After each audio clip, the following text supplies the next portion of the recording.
Recently, I was talking to a very good friend of mine, explaining my research on decision making. But what he said blew my mind away. He actually said I was wasting my time doing this because we Indians are fundamentally indecisive. I was shocked. But as I spent more time thinking about this and observing the people around me, I knew that there was a grain of truth in what he said. And to be honest, no one can deny. We Indians complain a lot, bicker a lot, but rarely do we make decisive steps to solve the problems that trouble us.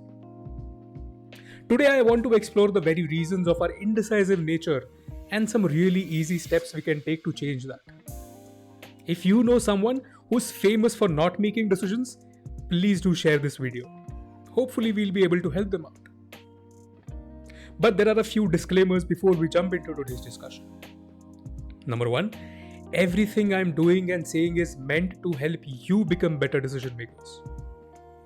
If what I say today hurts you, I am really sorry. But if it has hurt you, please take this as a cue that you can do a lot better in your life than where you already are. Second, I am fundamentally a non-judgmental person. Even if you have committed a crime, I will lend you an empathetic ear to hear you out. And thirdly, I say this because I believe all of us need a safe space where we can be vulnerable, share our insecurities, and talk about difficult things. For if we cannot even talk about them, how are we supposed to move on? So always know, if there is any decision that you are struggling with, you can talk to me. I may or may not be able to provide you with a solution, but I will definitely not judge you for anything at all. Having said that, let's jump into today's discussion. I am very excited.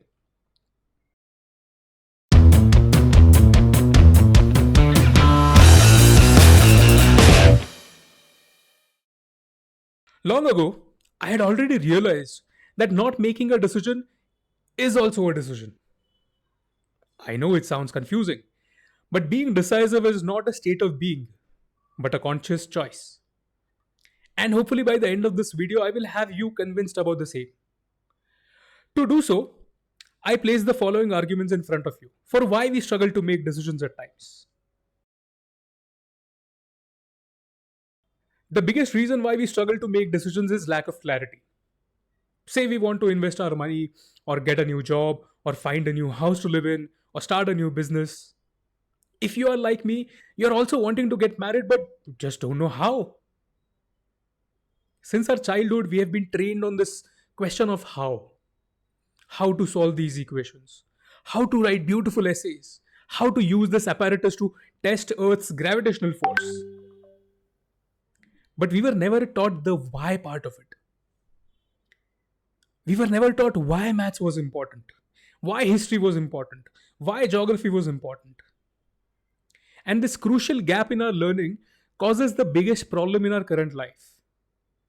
We always struggle to find the meaning in what we are wanting to do. We struggle to find the clarity of purpose, which should ideally direct a majority of our decisions.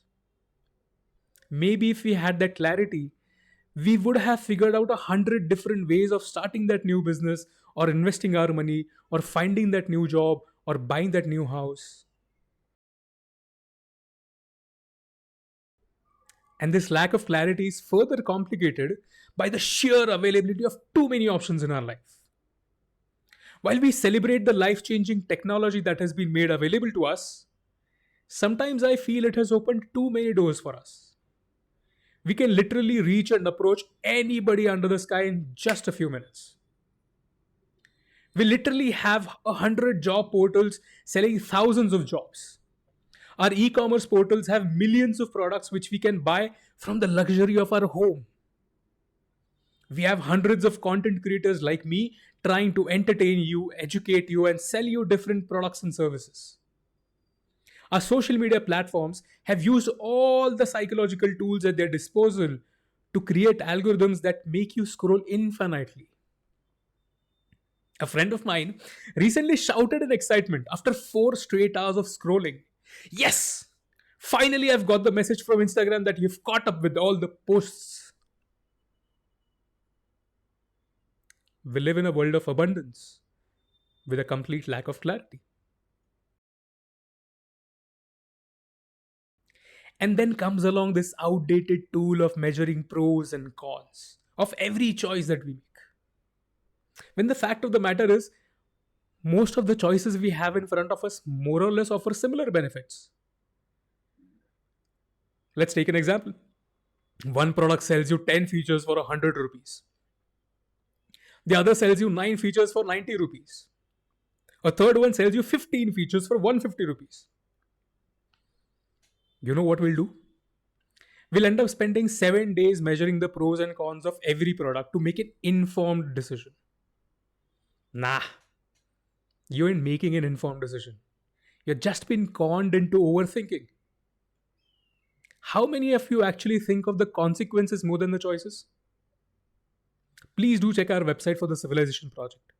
The very first image you will see is there are no right or wrong decisions.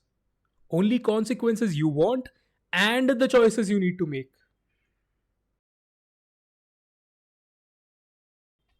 But I cannot blame you for evaluating all these pros and cons. Mind you, I'm not saying it's wrong to measure them. I'm not saying that this tools of pros and cons does not work. What I'm saying is we are doing this not to evaluate the choices, but to actually reduce the risk. For ever since childhood, we are constantly fed that we should not take any risks.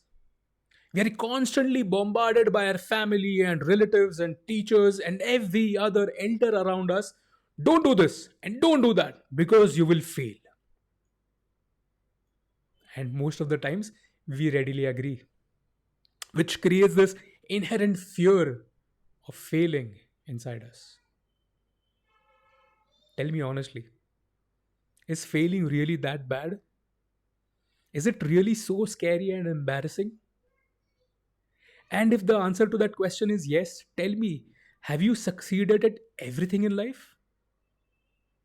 Have you not liked all those Instagram posts that shout how all of us are failing at adulting and relationships?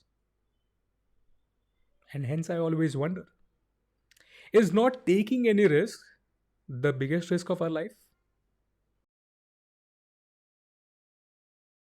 And you know what? We're not afraid of the risks because we may fail.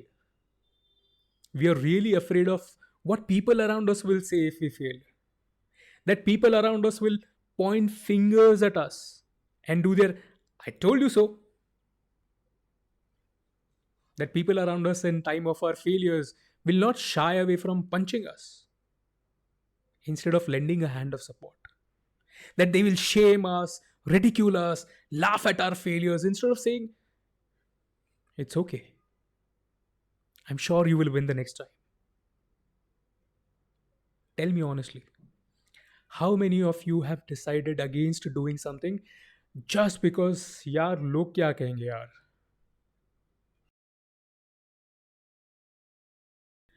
Now all of this boils down to one simple thing. We always strive to make each and every one around us happy. At least not to disappoint them or criticize them or challenge them. What we fail to understand is that this completely shifts our locus of control outside. Instead of thinking about what we want for ourselves, we keep on thinking about the people we may hurt during the process. We may like to think ourselves to be this rebellious generation, but really speaking, we are timid.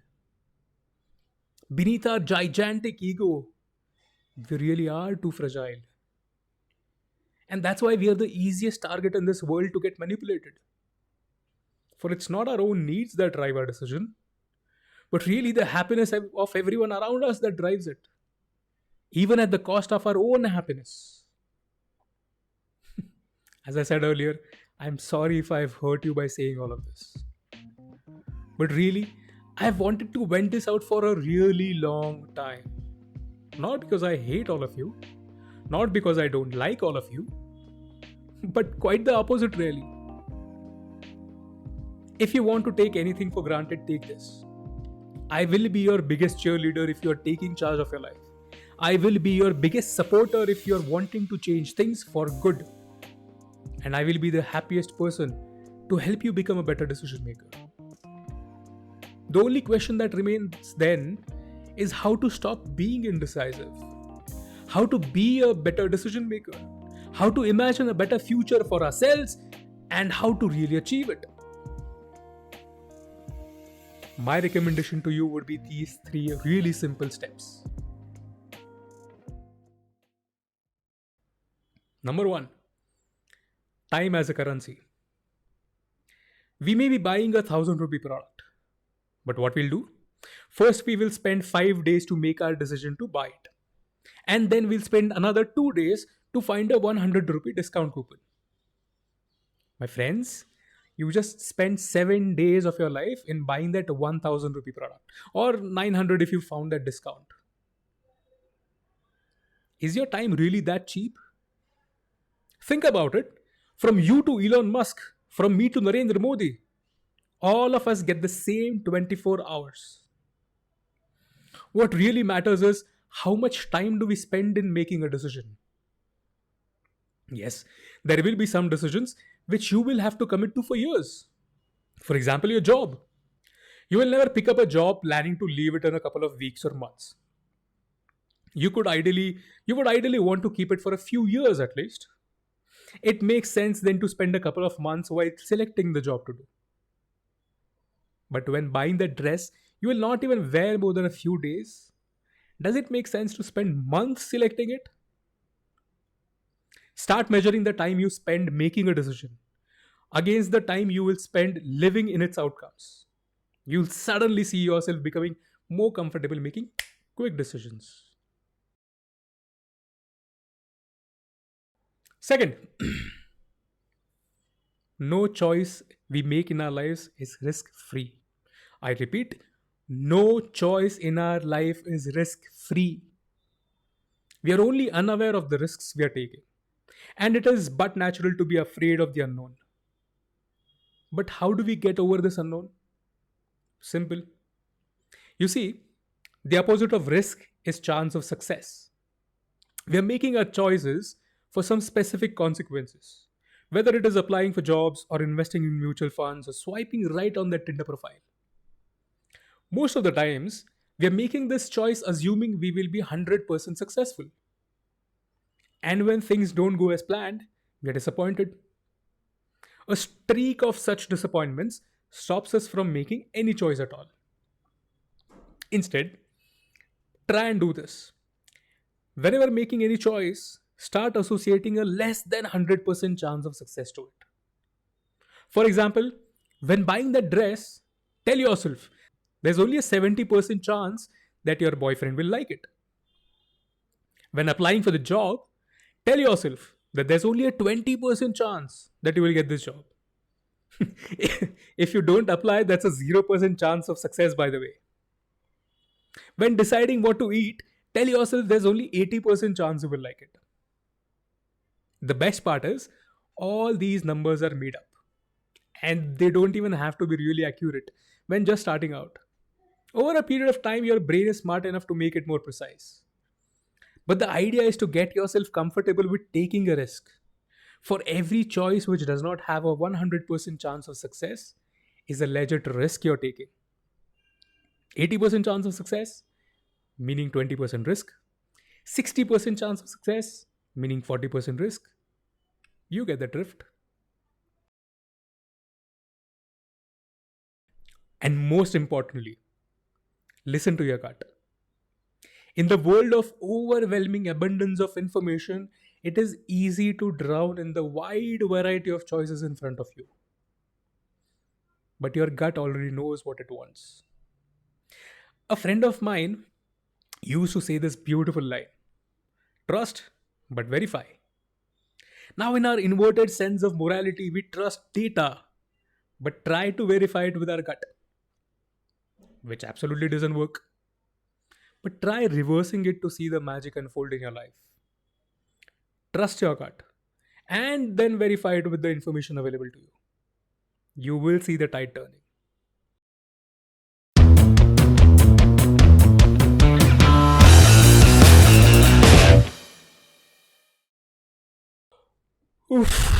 Today has been tough. But before I sign off, I just wanted to tell you the reason why I want you to be better decision makers. You see, ever since I've started studying decision making, I have realized that our reality is created by the decisions we make. Not just for ourselves, but also our families, our society, our country, and the entire human civilization. I think it's okay to wonder how one individual's decision making skills affect the entire human population. That as individuals, we may be too insignificant to make any meaningful change. But I believe that the truth is exactly the opposite. For even Narendra Modi was just a simple kid selling tea on a railway station a few years ago. If he had not decided to dedicate his life to nation building, he wouldn't have been the Prime Minister today. Yes, this is an extreme example.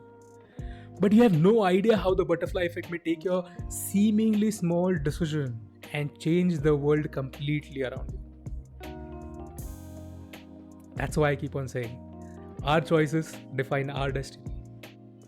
My name is Prathamesh and I'm the founder of the Civilization Project. See you next time.